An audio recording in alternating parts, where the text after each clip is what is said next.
Welcome back everyone to XM.com. The US President Donald Trump announced a surprise exemption to electronics and smartphones from the 125% tariffs on China and 10% levy on the rest of the world. But he said that this is a temporary relief and the White House may soon return with a different rate. So as everyone expects the next episode on the trade war story, central banks will take center stage this week. The Bank of Canada is announcing its rate decision on Wednesday, followed by the European Central Bank on Thursday. While UK CPI inflation and employment data might affect the British pound on Tuesday and Wednesday, while US retail sales and a speech by the Fed Chief Jay Powell will definitely not miss. So at this video, I'm going to break down three major pairs: euro dollar, dollar loonie, and pound dollar. And let's start first with euro dollar and the European Central Bank. Well, the central bank is widely expected to cut interest rates by 25 basis points to 2.25%. But the big question will be whether more reductions will follow, and particularly whether more reductions will follow below the 2% level.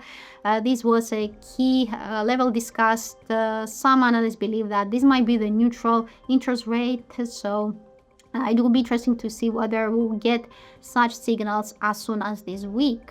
So if the central bank suggests that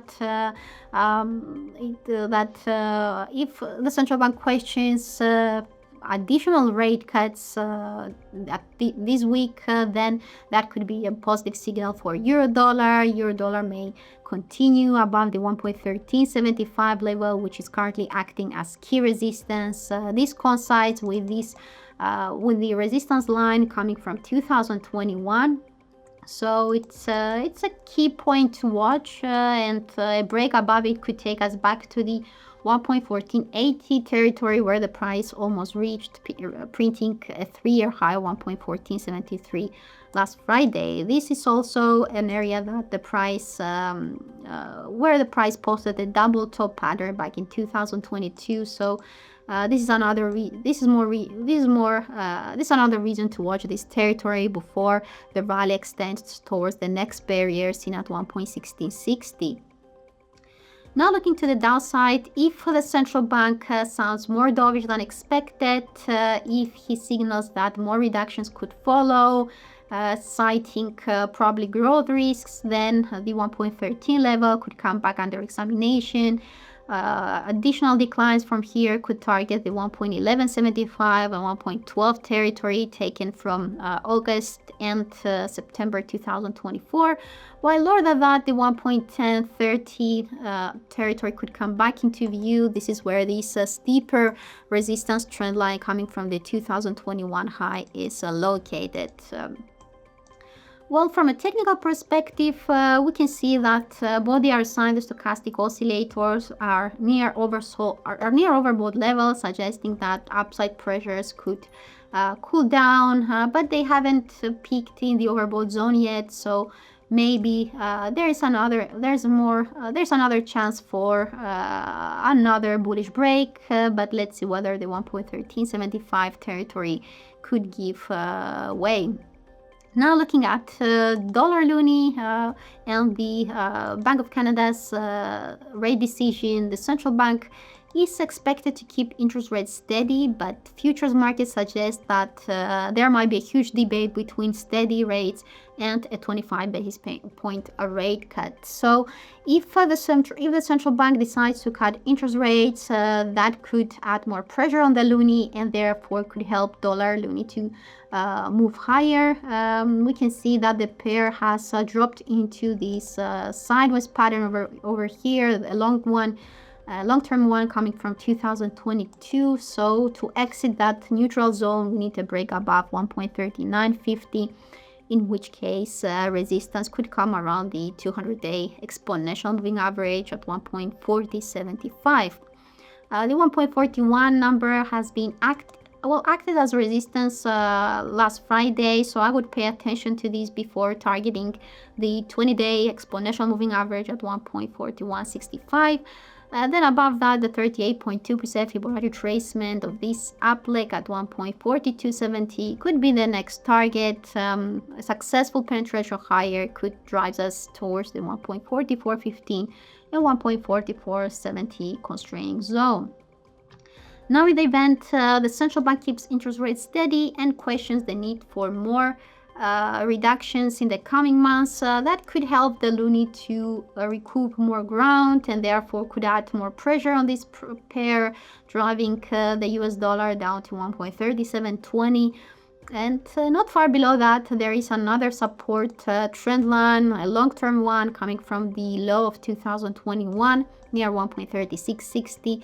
So that territory could be critical to watch before the outlook further worsens.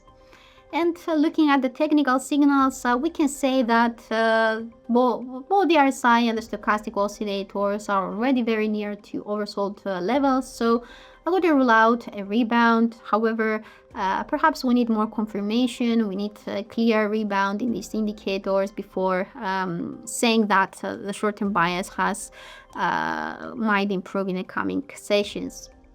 And finally, looking at pound dollar and the UK data releases this week, we have jobs numbers coming out on Tuesday.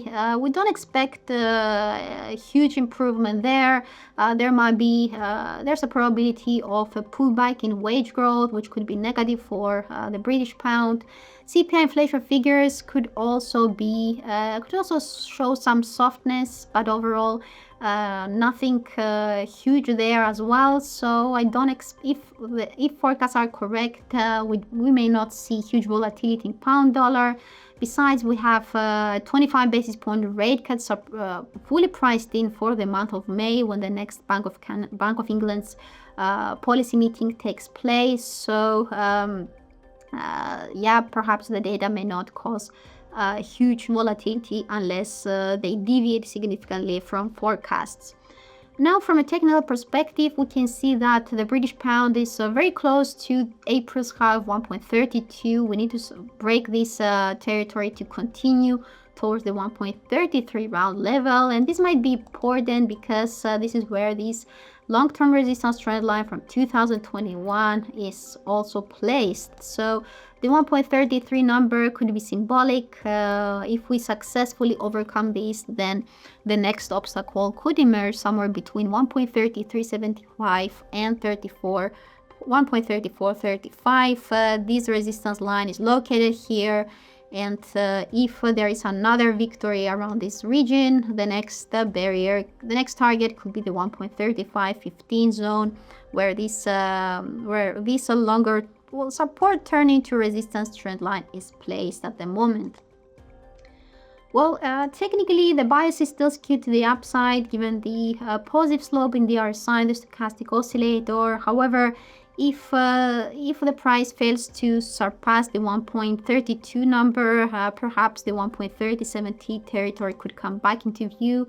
I have created a resistance line which connects the highs from December and March, and that line acted as support earlier today. So I have highlighted this region near 1.3070, a break of which could see a retest of the 1.30 psychological mark, and then perhaps if the decline continues, the next stop could emerge somewhere between 1.2820 and 1.2870. There are a couple of trend lines here, as well as the 250-day moving averages, which are set to post a golden cross. That could be actually a positive sign for the market trend. So that's everything I wanted to share with you guys. Thank you for watching. We'll be back soon with more analysis. Wish you have a great trading session, and we'll be back soon. Bye bye for now.